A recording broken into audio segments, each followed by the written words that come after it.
like to talk about anorexia nervosa, which is a kind of eating disorders that involves eating behavior that will endanger an individual's physical and psychosocial health. The characteristics of individuals who experiences anorexia nervosa are refusal to maintain a normal body weight for age and height, leading body weight less than 85% of expected weight, having excessive fear of gaining weight even though the individual is currently underweight, body image distorting and denial of the seriousness of having current low body weight. Okay, there are two types of anorexia which are diet restriction. They purposely limit food intake and refuse to maintain body weight at the healthy range for their height and age. Second, binge eating or purging. Eat in large amount excessive calories and being lost of control over own appetite followed by the feeling of guilty and intent to vomit out.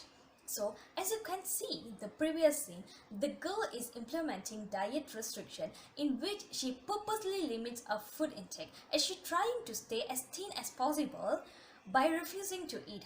This situation is called as self-starving. Eventually, this condition is dangerous as it can break down your mental and physical health. So let's hear more about this.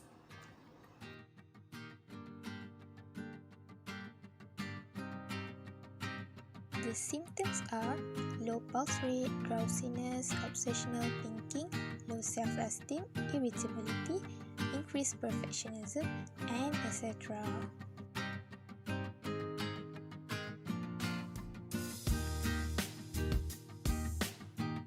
The causes of anorexia nervosa includes genetic factors, genes involving the serotonin, dopamine, and estrogen systems, interactions between genetic and environmental factors, and dysregulated biological stress system. Other factors: dieting, this is the primary risk factors, changes in life circumstances, a singular traumatic experience, repeated exposure to trauma, bullying, or abuse, personality characteristics, and family interaction pattern, and also traits such as perfectionism and obsessive compulsive tendencies and conditions such as anxiety and depression. Next, we move to the consequences of anorexia nervosa. Nutritional disturbances depending on the severity and duration of dysfunctional dietary habit, such as abnormalities include loss of muscle mass, body fat, and bone mineral, deficiencies of mineral, vitamins, and trace elements. There are also psychosocial disturbances like adjustment problems with puberty, social isolation and family conflicts, low self-concept, self-esteem, and poor romantic involvement, and also mental disorders like anxiety and depression. They also face problems with growth retardation and delay during puberty, bone mass leading to osteoporosis, and medical complications leading to death. For the psychological symptoms, the first, intense fear of gaining weight or ongoing behavior that does not enable weight gain. Second, obsessive concern and rules about dieting, body shape, and weight. Third, anxiety and irritability around meal times. Fourth, depression and anxiety.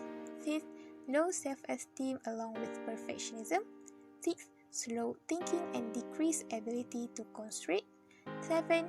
Distorted body image, like believe they are fat when they are underweight, and 8. Apprehensions of low self-worth. For the prevention and intervention management,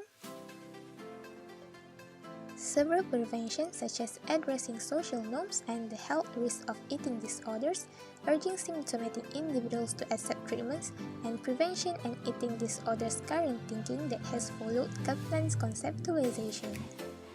There are also primary prevention, secondary prevention, also tertiary prevention. The importance of preventions are: for the primary prevention, it requires a thorough knowledge of the cause of the disorder, so the family physicians can practice some primary prevention of eating disorders. There also are strides that have been made in the secondary prevention of eating disorders, and the early diagnosis has been facilitated by enhanced public awareness and increased knowledge of the disorders. There are some therapies that can be used to treat anorexia nervosa, such as cognitive behavioral approaches and family therapy.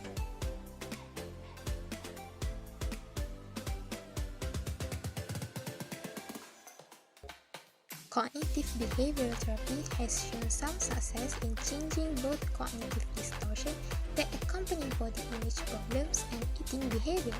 CBT attacks this irrational belief while maintaining a warm and accepting attitude toward patients. Anorexics are taught to discard the absolutist all-or-nothing thinking pattern expressed in such self-statements such as, "If I gain 1 pound, I will go on to gain 100.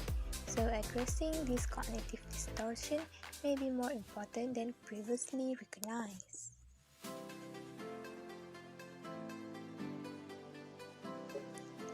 The standard programs for anorexia, which supervise meals, meal planning, and nutrition education. Follow-up care is often included in comprehensive programs, and it seems especially useful to prevent relapse.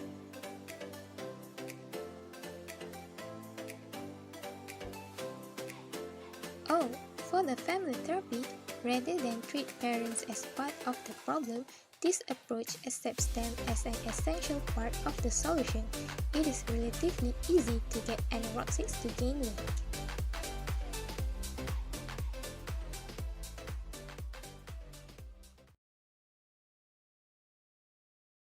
Hold up. Wait a minute.